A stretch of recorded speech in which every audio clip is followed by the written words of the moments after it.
What's up, bitches? Let's talk about crime.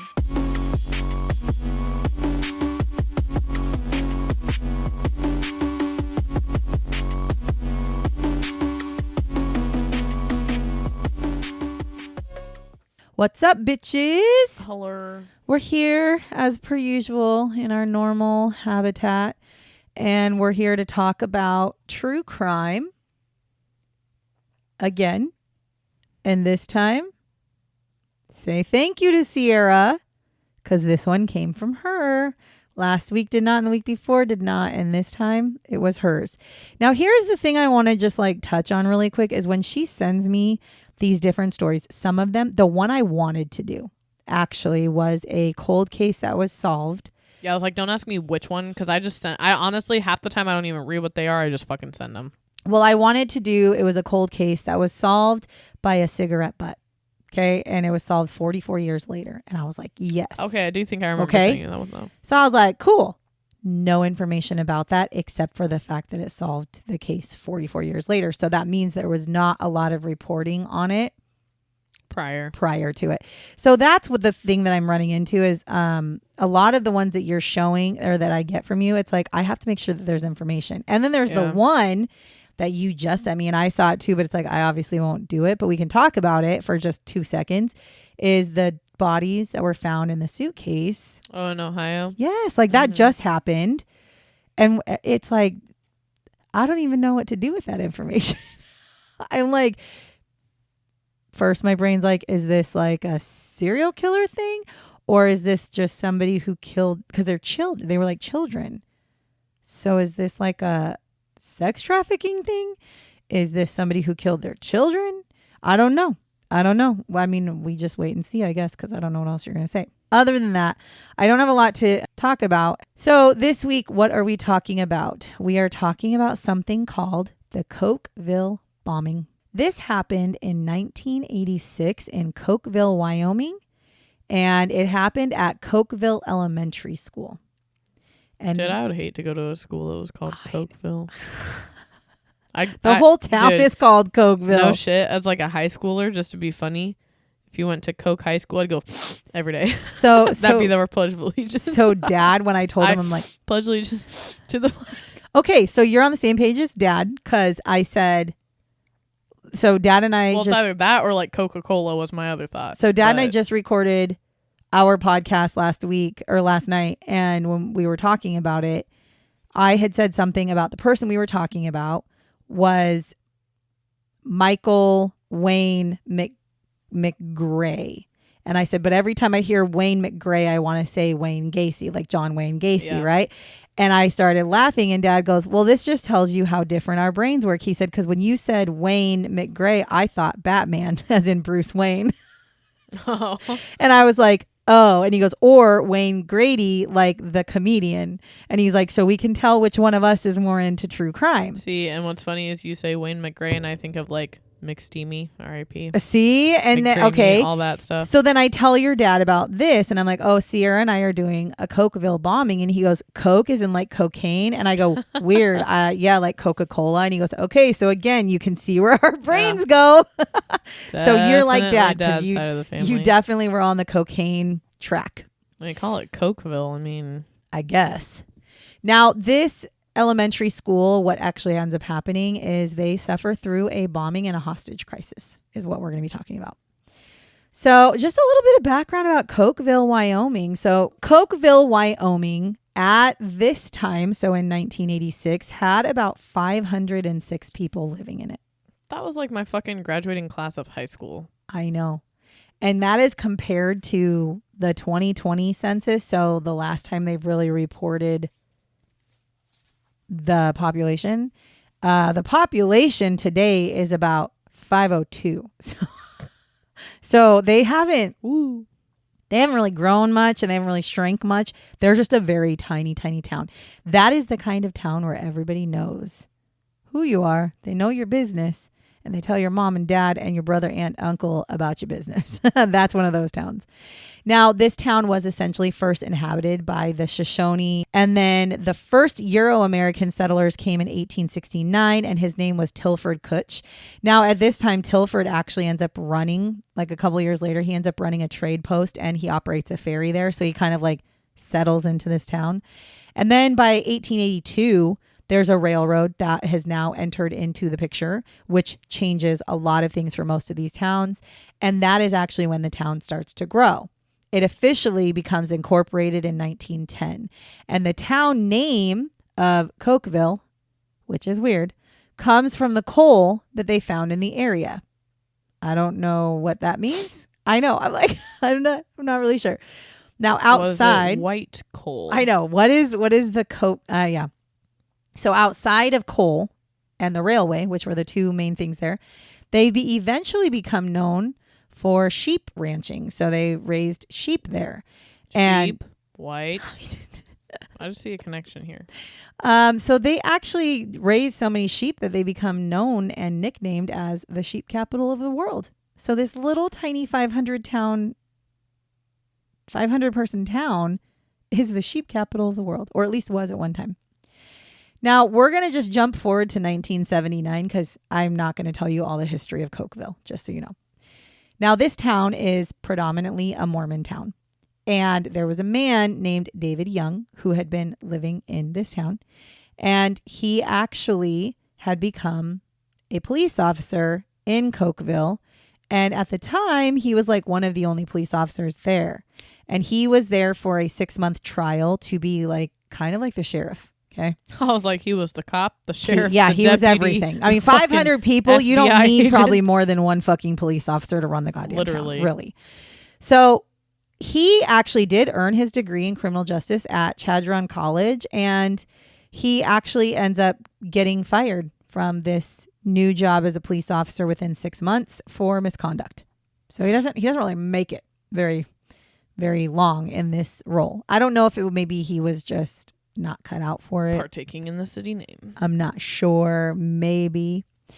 Now, while he's in Cokeville, he actually meets a woman named Doris Waters. Now, she is also a resident of Cokeville, and she works as a waitress in this small town. And she also is a singer at the local bar, or at one of the local bars. I said the local bar as if they only have one, because I'm in my brain. I imagine just one. Probably only did. That's what I feel like, because 500 people, you're not splitting that many people to go to more than probably just one bar. So, that's probably and if how there's two, it's probably owned by the same person. You're right. Yeah. Now, she was also a divorcee. So she had a child and she was divorced. And so she literally just worked as much as she could to make ends meet in this little town. She meets with David. They start dating. And then after a hot minute, they decide they're going to get married. So they end up getting married. Now, shortly after they get married, they pack up and they move to Tucson, Arizona. I have no idea why. That's a really big change. I know. I'm not sure if it was like David's idea or her idea or both of them, but they just decided it was time to leave. Based off the things I've read, I'm thinking it was David's idea. Okay. Now, according to Doris's daughter, David had become extremely reclusive after they moved to Arizona. He basically stopped going out. He did not work. He just sat inside of the home and he focused on philosophical readings and writings, along with creating his own philosophical writing that he was doing. So he was I'm not really sure. I don't know if he was trying to, okay, actually I can say that I think that he had things in his brain that made sense to him that did not necessarily make sense to everybody else. And he was trying to maybe get to the bottom of it, whatever. The other part of this is that I almost left out, but I felt like I should probably put it in here. If any of you know Doris or David, do not fucking come at me. I'm simply sharing the information that I found online.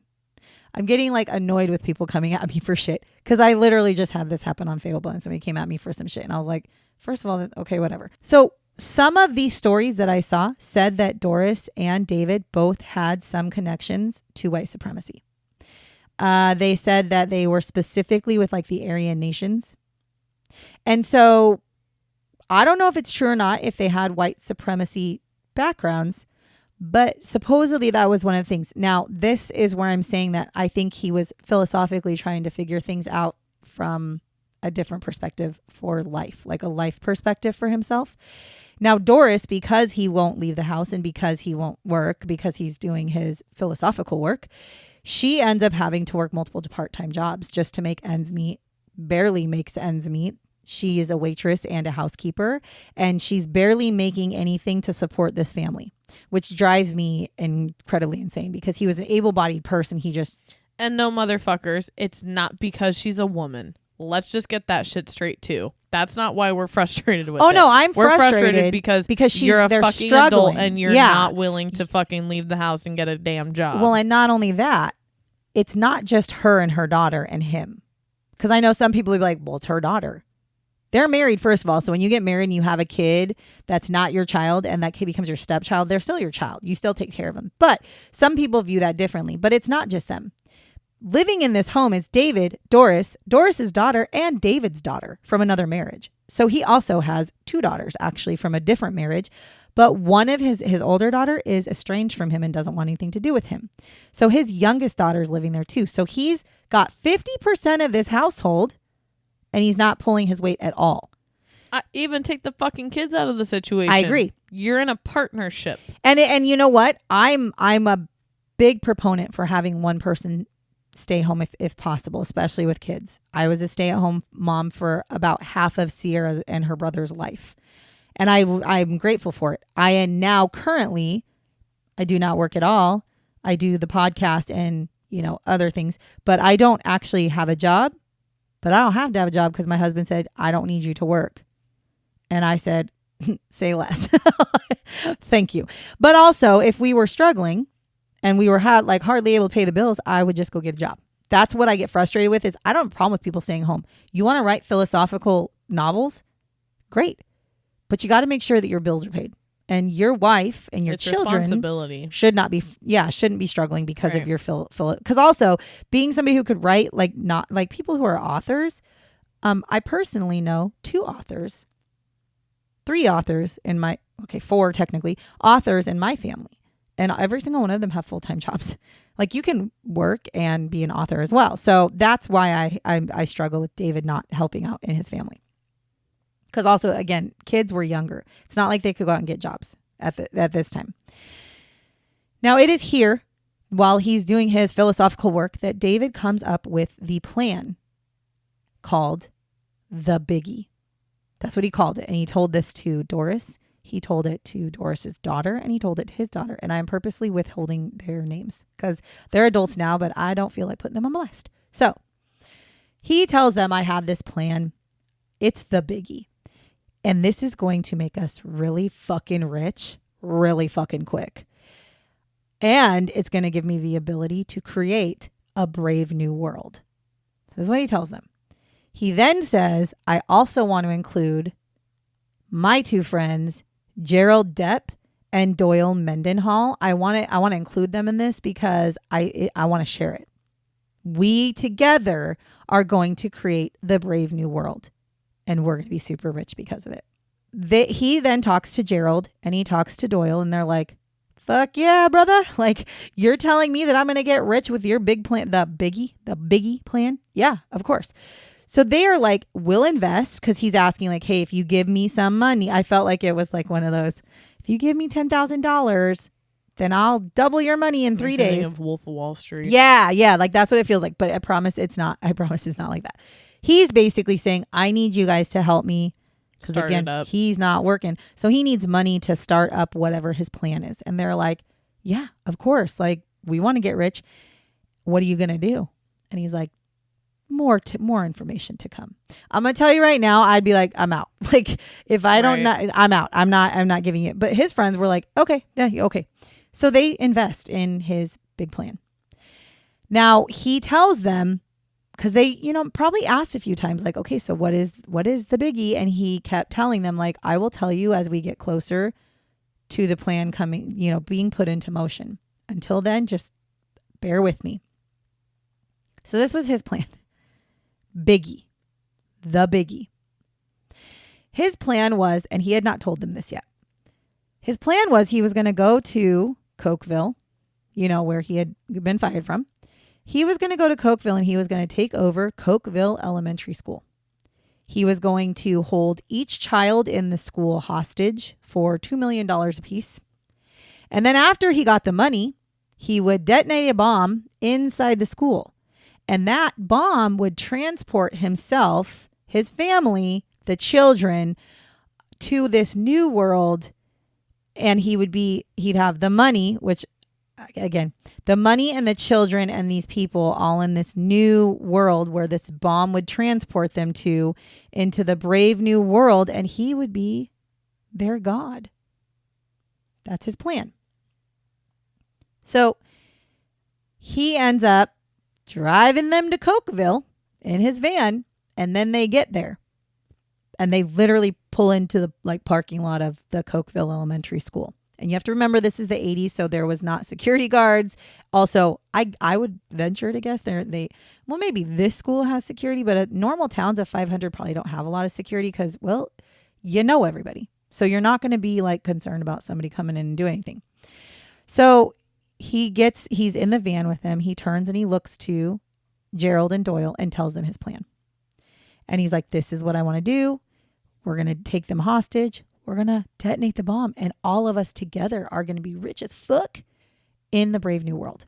To which Gerald and Doyle were like, no. I have no desire to die. I have no desire to kill children. I have no desire to hold children hostage. Nope, I'm not doing it. And so he said, fine, you don't have to. And then turns a gun on them and says, but Doris, cuff them. So Doris cuffs them and puts them inside the van and cuffs them inside the van. And he's like, I don't trust that you're not going to go tell people what I'm doing, so you can fucking stay here while I take care of business. That's what he tells them, basically. So then, on May 16th, 1986, David, Doris, and David's daughter enter into the Cokeville Elementary School a little bit after 1 p.m. Now, David walks into the school. This is what's so strange to me. I'm not dogging on anybody in the Cokeville Elementary School because, to be honest with you, I don't know what their school setup was like. But I do know that they had no security. They did not have, in our area in Washington, you have to go to the front door and push a buzzer. And then the secretary has to say, can I help you? What can I help you with? And then you tell them what your business at the school is. But that only started... I would say that wasn't even there when I went to the elementary school. No, that actually started after the park. No, after the, not Columbine, Jesus. I was like, no, Sandy Hook, the Sandy Hook that killed all the children at the elementary school. That is when they came out and said, okay, we are not going to allow anybody into the schools without proper identification, and we have to know what their business is there. But that was in the 2000s. So at this school, my guess is they might have had a secretary, but maybe they didn't. And if they did, maybe she wasn't just sitting there, and maybe they could just walk into any fucking door in the school. Well, but again, if they were originally from there, they probably know who they are. And that's true. However, David walks into the school with the bomb attached to his body. And he's pushing the bomb, which is sitting inside of a grocery cart. So he pushes a grocery cart into this store, or into the school. That's why I'm saying he could have gone in through any of the doors, though. Because again, also in our schools here in Washington, all of the doors have to be locked at all times. Some of the doors from the outside don't even have a handle. To be able most of them don't have handles. Come in. And at the high school in our area, the only doors that are open during the day are the front doors. And you literally have to walk in past the front office at all times. And there's only one. And out of 6 doors in the front there's doors, only there's one. Only one. And when you first walk in, there's literally 2 security guards sitting at a table. Right there. So you cannot get into the school without even passing if you're security. A student, they still ask you. Yep. They do. What are you doing here? IDs, let me see your student ID if they don't recognize you. You have to show them your student ID. That is. So they've taken extreme precautions. But I'm thinking. Which I appreciate though. I do too. If I'm being honest, I totally appreciate that because it does stop. Especially with the schools that we went to. Well, and it stops strangers from coming in and attacking, but it doesn't stop the kids coming in as actual students. But I'm just saying they're doing the best that they can. Worry. Yeah, it is. So again, I'm not blaming the school for this because I don't think anybody would expect somebody that lived in the town coming in with a grocery cart. Maybe they saw him, but to be honest, he could have been like, hey, I'm just here to hand out candy to the kids. And in the 80s, that would have been like, oh, David, that's so nice, right? Like it wouldn't have been a problem. And so that's how he got in. Now, Doris and his daughter are behind him and they're carrying rifles, handguns, and ammunition. But I think they're carrying them in their pockets. I don't think they're like freely walking around with them. And they also have these handouts in their hand. And these handouts are for 0 equals infinity, which was the philosophical writing that David had been working on. And so shortly after entering the school, David's daughter decides, yeah, I'm not fucking down to do this. And she runs out of the building. She said, fuck you, Dad. So she bounces. She's like, nope, I'm not doing this. She runs out, goes to the van, jumps in the van with the 2 men still handcuffed in the back, and she drives to the town hall and reports his ass to the authorities. She says, my dad is at the school, the elementary school. He has a bomb and he's got this plan and this is what he's going to do. And she tells them, bravo, daughter. Bravo for being a stand-up person. Now, David and Doris begin to gather students, teachers, staff members, and visitors that were at the school. And they want to put them all in one central location, which happens to be a first grade classroom. So there were 2 first grade classrooms. It was one of the 2 first grade classrooms. And they ended up trying to shove 154 people, because that's how many people they rounded up. That's how many people were in the school at the time, into a room that holds 30 people. But they did. Now, part of the way that they did this was David went into this classroom, which must have been empty at the time, and he positions himself in the middle of the room with the grocery cart and stands there. And then Doris begins to go around to all the other classrooms and all the other areas of the school and starts, rounding up people. And she did this a lot because survivors actually said that she was able to do this by telling people, your presence is required. There is a school assembly. Go to the first grade classroom. Now, I'm going to tell you right now, when I was in elementary school, middle school, and high school, assembly days were the fucking best days because you got to miss a lot of school and it was fun. It didn't matter what the assembly was. There were times where we had assemblies where we were talking about like serious shit, and I would that's more fun than doing classwork. So the kids were already like, hell yes, there's an assembly. And it was even better when they were surprise assemblies where you weren't like warned about them the day before, where they're like, oh, we're going to have an assembly tomorrow. There were plenty of times in elementary school where my teacher would be like, surprise, there's an assembly today at, 2:00. And you're like, what? And so you can't wait for the day to get over because you're ready to go to the assembly. So that's kind of what these kids are doing. And then the teachers are kind of like, that's weird. An assembly, but okay, sure. So they just like randomly go they all go into this classroom, and what they see when they go in there is that this man is standing in the middle of the classroom with this grocery cart and a bunch of guns are laid out on a table. A lot of the students and teachers thought they were going to be attending an assembly about weapons. They just thought it was like an educational assembly. Because again, you have to remember, this is the 80s when I was in high school, which was... Well, I guess this is before Columbine too. Well, oh yeah. And see, when I was in high school... Because everything changed. So when I was in high Columbine school, too. Columbine happened my senior year of high school. And so prior to that, this is where the weird changes. At my high school that I went to, 99, Columbine happens. I was in high school before that, obviously, because I was a senior. There were kids from my whole entire childhood into high school. They actually drove around with trucks with guns in the back of their trucks. They all did, all of them, because I was from like a smaller area hunting rifles. They had racks in their trucks with guns. After Columbine, they were not allowed to bring those on school property anymore. But they were allowed to bring them on school property. We clearly remember people they would drive their trucks and they would show up, they'd park, and nobody thought anything different. So again, these people being in Wyoming, they probably have hunting. So they probably were like, oh, we're going to learn about weapons and gun demonstrations. Oh, this is going to be cool. He also once everybody gets into the room, he tells everybody that they were there to help lead a revolution. And then he passes out his flyers. And apparently right before he had actually come into the school, like right before they had driven to the school, he actually also sent a copy of this I'm not going to call it a manifesto, but his philosophical writings to the president at the time, which was Ronald Reagan. He also sent it to the president of the college he graduated from and numerous media outlets so that they all had his agenda, basically. Now, the staff realizes fairly quickly that this is not good. Something is not good here. And this guy is like not going to be doing nice things. And so they try to keep the kids calm and occupied during this time. They watched movies with them. They played games. They prayed. They just tried to keep them occupied. And while they're in the classroom, David actually gets into contact with the police and tells them, I want $2 million for each child that's in this classroom, which at the time there were 100 kids in the school. So he wanted $200 million in 1986. Also, you're asking it of a town of 500 people. I don't know who's in your town that's making millions like that. The sheeps.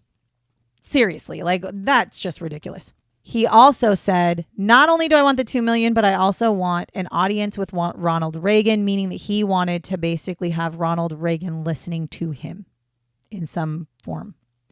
Now, Doris continues to try to keep the kids calm because now the kids are starting to catch on that something's not right. It's now it's like 2 hours later. They're still in this classroom. They're smelling gasoline in this classroom now. And so teachers are opening the windows because it's like giving kids headaches and people aren't feeling good. And so things are starting to get a little hanky.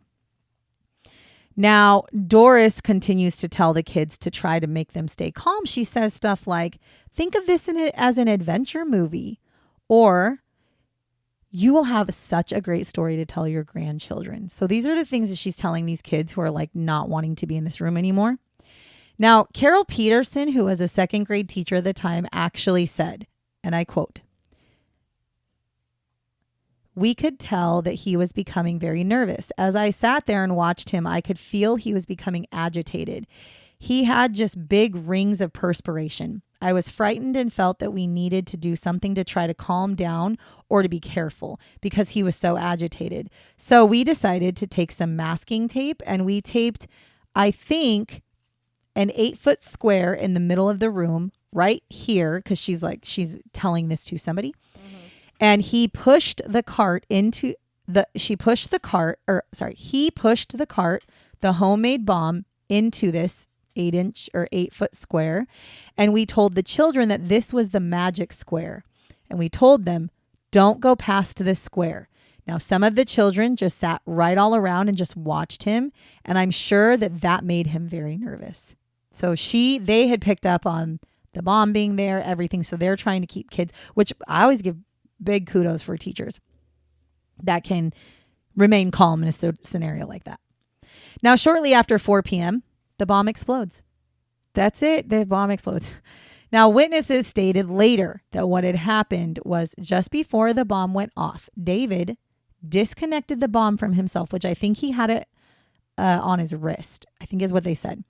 And he connected it to his wife because he had to go to the bathroom. Now, the bathrooms, because it's the first grade classroom, are in the same room. So he puts it on his wife carefully and says, I'm going to go to the bathroom. I'll be right back. So he goes to the bathroom and Doris accidentally sets the bomb off. Now there's 2 things that I've read. One said that everybody was starting to get headaches from the gasoline and she actually lifted her arm up to her head and rubbed her forehead and it triggered the bomb. Another one said that she had actually was talking to some of the hostages and was using her arm to motion them to move somewhere and it triggered the bomb. So obviously the trigger was moving her arm, triggered the bomb. So it explodes. The bomb explodes. The bomb immediately engulfs Doris in flames and it actually burns a lot of the children. David opens the fucking bathroom door to extreme chaos and he probably heard the bomb go off, I'm assuming. He opens the door to find massive chaos. People running everywhere. His wife is on fire, screaming. So he shoots and kills her. I'm not laughing. It was Sierra's reaction. I'm not laughing that he shot and killed her. I was in elementary school. Stop, drop, and roll. So the fuck? Then he sees that this music teacher, John Miller, is actually trying to escape. Mind you, everybody's running and trying to escape, but he zones in on him and shoots him in the back. Then he shuts the bathroom door, goes back into the bathroom door, shuts the door, and shoots himself. Mm-hmm. Yep. I'll keep my comments to myself. Mm-hmm. Mm-hmm. Yep. We all know how that is. Now, the only people who died in the whole entire 154 people that were in that building was David and Doris. Oh, shit. So everybody survived, including John Miller, who was shot in the back. That's called karma. Well, I mean, I know he killed his wife and himself. To be fair, this town feels like they were saved by an angel. Really. 100%. And again, because they're religious, they're a Mormon town. They believe that I'm not even that super religious of a person, but you can't fucking tell me that something wasn't thinking about them. Something was there for them. So following the explosion, 79 children out of 100 were taken to the hospital, and they literally were there for burns and smoke inhalation. So which does not discount these kids are fucking traumatized. Oh, yeah. So I'm not saying that just because they survived, it's like, great. No, they fucking are traumatized. Now, it was also discovered later that the bomb had malfunctioned. That only one of the bomb's 5 blasting caps actually detonated. So only one of the 5. So they said that had all 5 detonated, it would have devastated the school and probably killed everybody in it because it would have been such a large blast. But here's the real strange part. It was also found out that 3 of the 5 blasting caps had their wires cut, meaning they would have never gone off in the first place. So either they don't know. They don't know why that would be, but I have my own suspicion. I have like 3 different things that I can think of. Okay. David did it, but that kind of makes like the least David sense. would be he would be the least sense making. Doris did it while she had it on her, or the daughter did it when they were in the van. I think it's the daughter. Because she fucking chickened out. No, I'm not saying chicken. No, right. It's a terrible thing. Her but father, which by the way, she was an adult she was an adult when this was going on. But she basically went along with everything her dad said. And then when she was in the school and she ran.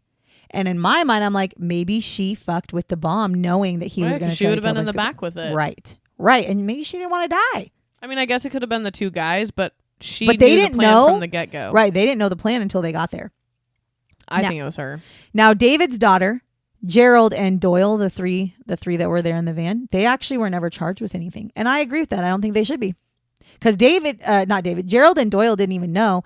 And David's daughter, she was just doing what her dad said. And to be honest, if it wasn't for her telling, the police wouldn't have showed up and tried to communicate with him.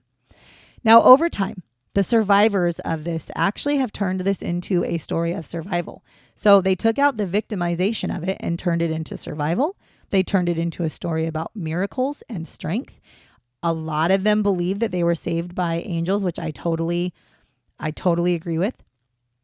And many of the victims, they actually talked about how they would remember that during their times, they would pray and they would have prayer circles. Because again, you have to remember they're religious.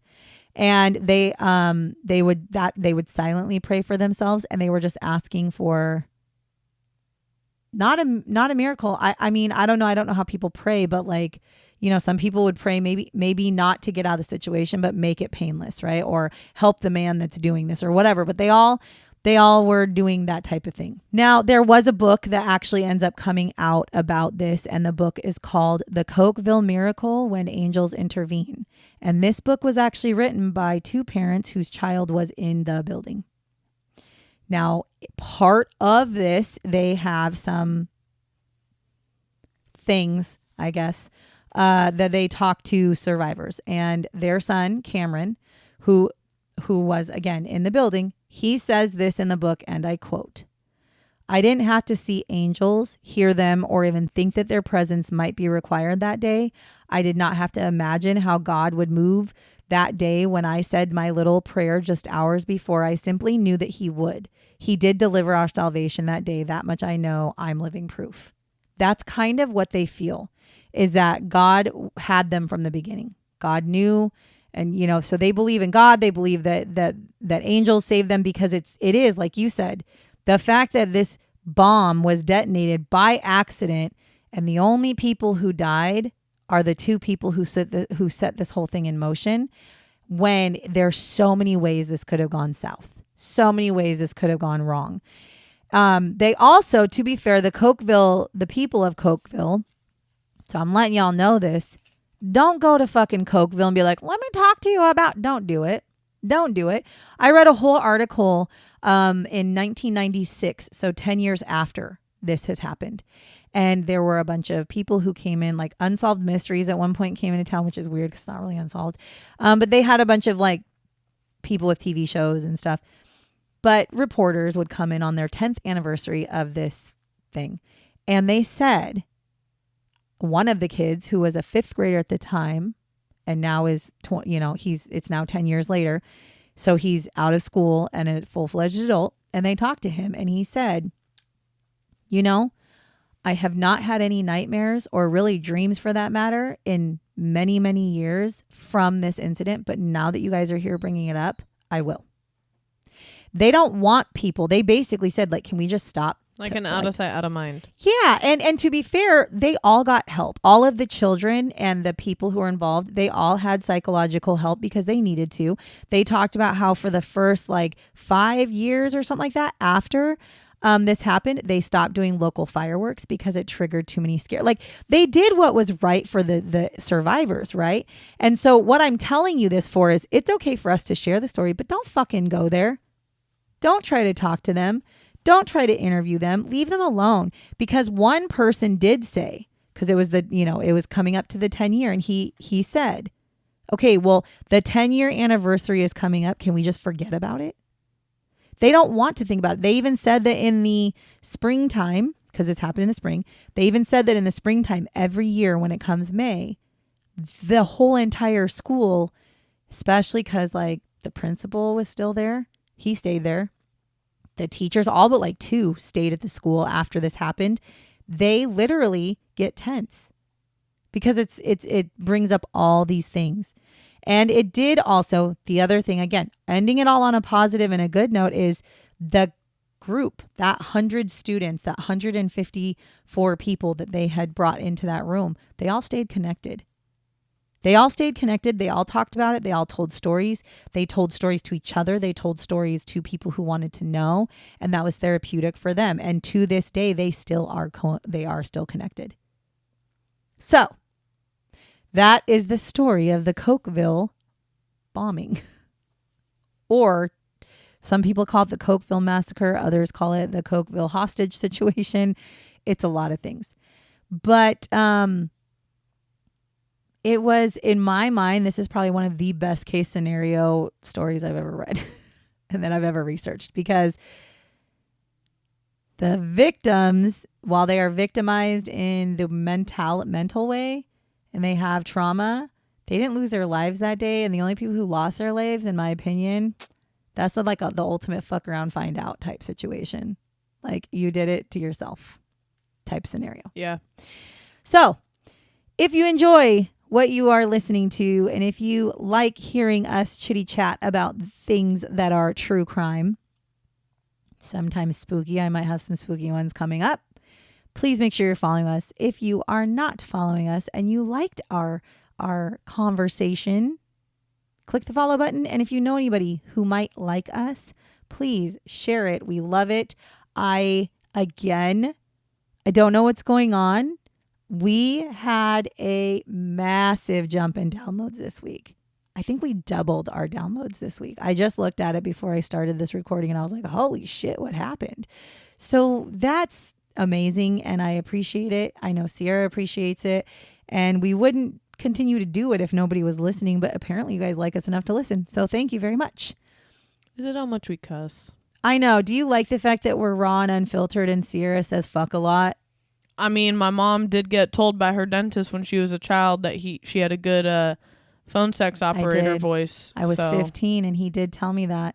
He also apparently had one eye. He did. He had a glass eye and a regular eye. He was a fucking winner. Anyways, thank you again from the bottom of my heart. I genuinely appreciate all of the support. It makes me feel like you like us and we'll keep doing the things we do.